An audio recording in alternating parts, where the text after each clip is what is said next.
ମା କନ୍ଧୁଣୀ ଦେବୀଙ୍କ ପବିତ୍ର କଣ୍ଟପିଢ଼ା ଯାତ୍ରା ସମାପ୍ତ ହୋଇଛି। ଏହା ସହ ମା କନ୍ଧୁଣୀ ଦେବୀ ମହୋତ୍ସବର ମଧ୍ୟ ସରିଛି।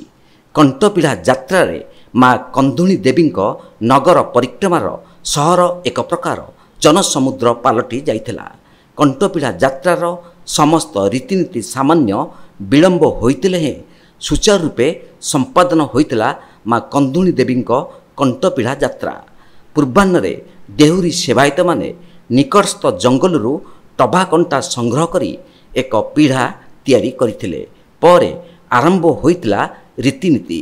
ସନ୍ଧ୍ୟା ସମୟରେ ମାଙ୍କ ମନ୍ଦିରରୁ ଧଣ୍ଡାମାଳ ଓ ନୂଆ ଲୁଗା ସହ ପୋଛୁଣୀ ଘରକୁ ନିମନ୍ତ୍ରଣ ଯାଇଥିଲା।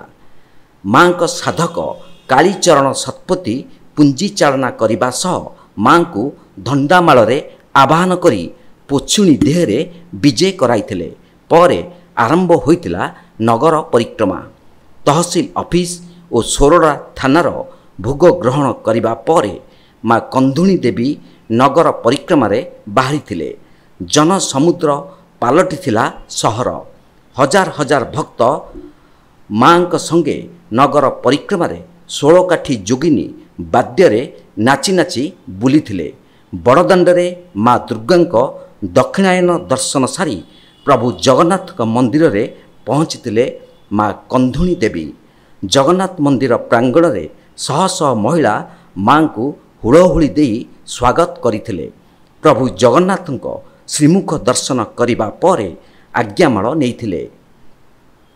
ପରେ ମନ୍ଦିର ପ୍ରାଙ୍ଗଣରେ ବିରାଜିତ ଦେବୀ ଦୁର୍ଗାଙ୍କ ମନ୍ଦିରକୁ ଯାଇ ଦର୍ଶନ କରିବା ପରେ ମୂଳ ପୀଠ ଅଭିମୁଖେ ବାହାରିଥିଲେ ମା କନ୍ଧୁଣୀ ଦେବୀ। ମା କନ୍ଧୁଣୀ ଦେବୀଙ୍କ ମନ୍ଦିରରେ ବାଲିଯାତ୍ରାରେ ଆସିଥିବା ଭଜା ଯାଇଥିବା ପଞ୍ଚଶସ୍ୟ ଯାହା ବଡ଼ ବଡ଼ ଗଜାରେ ପରିଣତ ହୋଇଥିଲା ତାହା ଭୋଗ ରୂପେ ଗ୍ରହଣ କରି ଭକ୍ତଙ୍କୁ ବାଣ୍ଟିବା ସହ କଣ୍ଟାଦୋଳିରେ ବିଜେ କରି ଭକ୍ତଙ୍କୁ ଦର୍ଶନ ଦେଇଥିଲେ ମା କନ୍ଧୁଣୀ ଦେବୀ।